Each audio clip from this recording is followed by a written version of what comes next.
বাংলাদেশি এক ভাই একটা ভিডিও বানাইছে আর সেই ভিডিওর সঙ্গে পাকিস্তানি এক ভাই ভিডিওটা ডুয়েট করছে। ঠিক আছে, আমার ভাইয়া বিষয়টা এত ভালো লাগছে, তো তোমরাও ভিডিওটা দেখো আর কমেন্ট বক্সে জানাও যে তোমাদের ভিডিওটা কেমন লাগছে। বাংলাদেশ এবং পাকিস্তানকে সারা পৃথিবীর মানচিত্র থেকে আমরা মুছিয়ে দেব।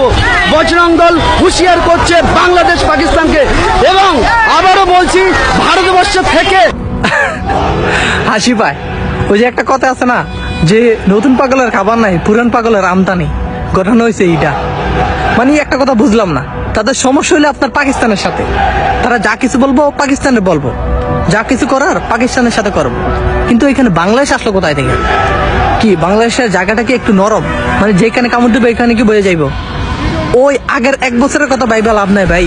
ওই সময় ছিল শেখ হাসিনা, তোমরা যা করতা তাই করতো, তোমরা যেভাবে ইশারা করতা এভাবে উনি দেশ চালাইতো। কিন্তু এখন আছে ডক্টর ইউনুস।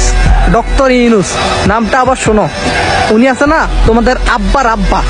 19 20 না মামলেট একবার জায়গা মতো দিয়ে দিব, বুঝো নাই? বুঝবা, শুধু বাংলাদেশের মানচিত্র থেকে বার করে দিবা এই কথাটা বলে ফেলছো। একটু বাংলাদেশে আইসো না, লীলা খেলাটা একটু দেখবা, বুঝো নাই? আমরা বাঙালি জাতি, সভ্য জাতি, আমরা নিজের থেকে বেশি আমাদের দেশকে সম্মান করি, রেসপেক্ট করি। সো আমাদের সম্পর্কে যদি কিছু বলো ছাড় পেয়ে যাইবা, কিন্তু দেশের সম্পর্কে, দেশকে ডিসরেসপেক্ট করে যদি কোনো কিছু বলো তাহলে কখনোই ছাড় পাবা না।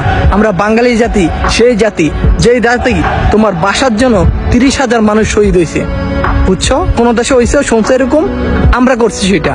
সো ওই দেশের প্রতি কিছু বলার আগে অথবা কিছু করার আগে 101 বার ভাববা, বুঝো নাই? 101 বার ভাববা। ওই যে তোমার দাদারা বসে রয়েছে না, ওই দাদাদের দাদা এখন বাংলাদেশে, কিছু বললে মামলেট দেবো জায়গা মতো, বুঝো নাই? বুঝবা। সো 100 বার ভাববা কিছু বলার আগে। এতটুকু বললাম, আর কিছু বললাম না।